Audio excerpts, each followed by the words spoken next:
খারাপ শোনা গেলেও কিন্তু সত্যি, যেই স্বামীরা নিজের স্ত্রীকে ভালোবাসে, স্ত্রীকে শ্রদ্ধা করে, স্ত্রীকে সম্মান দেয়, সেই স্ত্রীরাই একমাত্র ভালো আছে। আর নয়তো অন্য অন্য স্ত্রীরা আছে নিজেদের সন্তানের জন্য হয়তো বেঁচে আছে, আর নয়তো নিজের লজ্জার জন্য, যে বিয়ে করেছি, প্রেম করেছি, ভালোবেসেছি, আবার কি করব, বদনাম হবে, তার জন্য হয়তো বেঁচে আছে। কোনো কোনো স্ত্রীরা আছে যে নিজের মান সম্মানের জন্য বেঁচে আছে। আর কিছু স্ত্রীরা আছে যারা সময় কাটাচ্ছে, শুধু কি করবে, জীবনটা যে একটা খেলার মধ্যে পৌঁছে গেছে, না পারছে এদিকে যেতে, না পারছে ওইদিকে যেতে, সময়টা শুধু এইভাবেই কেটে যাচ্ছে। স্ত্রীদের কষ্ট আর দুঃখ ছাড়া আর কিছু পেলো না জীবনে। ভালোবেসে বিয়ে করাটাই খুব ভুল, কারণ যেই মানুষটা তোমার কোনোদিনও হবে না, তাকে হাজার বোঝালেও কোনোদিনও হবে না, সে অন্যকেই বুঝে যাবে, এটাই বাস্তব।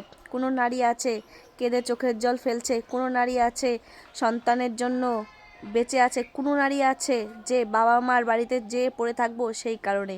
কোনো নারী, যেই নারী স্বামীর সুখ পেয়েছে সে খুব ভালো সুখী আছে, আর যে না পেয়েছে সে কোনোদিনও ভালো থাকতে পারবে না, কারণ হাজব্যান্ডের উপরে ভরসা করেই তো আসে। কিন্তু হাজব্যান্ড যদি না শুনে, না বুঝে, সেখানে কিচ্ছু করার নেই।